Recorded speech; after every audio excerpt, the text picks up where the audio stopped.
The point that I'm perhaps trying to make, and which is what I'm trying to draw the court's attention to, is that the Nalsa judgment that they placed reliance upon extensively, there is a plus and there is perhaps a downside to it.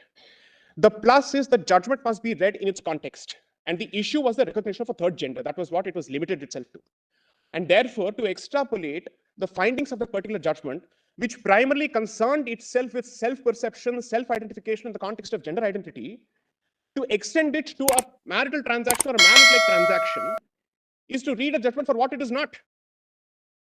Secondly, there are only three in places. I think we perhaps are aware of how to read these judgments. Please. We don't need to be taught. No, Millets, I'm sorry. I understand. I'm just placing reliance on this. I'm just making Yes, we understand that these are contexts. Please. Whether they're analogies or not is up to us. My lords, please, Millets. I'm grateful.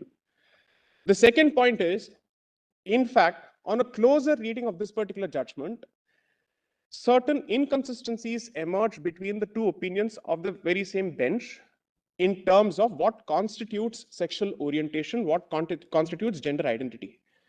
Now, that is natural because there is a discussion that's going on there. It is not to be read in the same manner as a statute. In fact, therefore, the judgment, which doesn't exactly help their position, also points to a certain problem with respect to judicial revisitation of some of these aspects. And the judgment of Arun Kumar of the Madras High Court is actually in the teeth of the submissions being made here, which is to say narrow language being expanded through judicial interpretation contrary to legislative intent and history, is to rewrite legislative history, and judicial reinscription, which is retrospective in nature, may not be exactly permissible. That's one.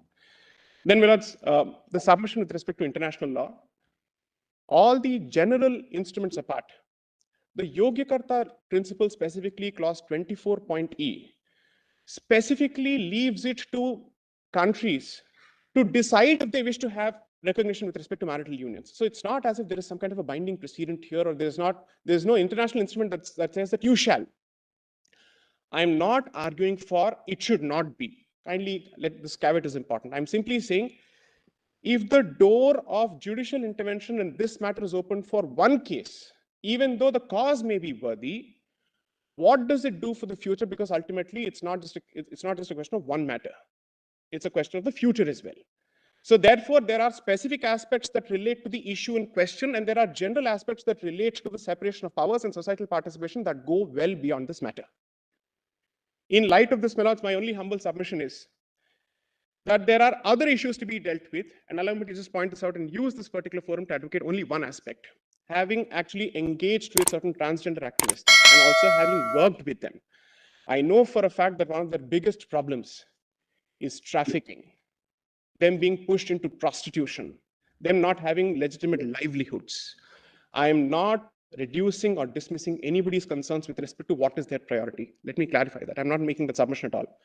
But these are certain Maslow's needs which have to be completed first and which have to be addressed first before we get to the next step. That's all I have to submit. I'm so grateful for the kind, please, great, deeply obliged.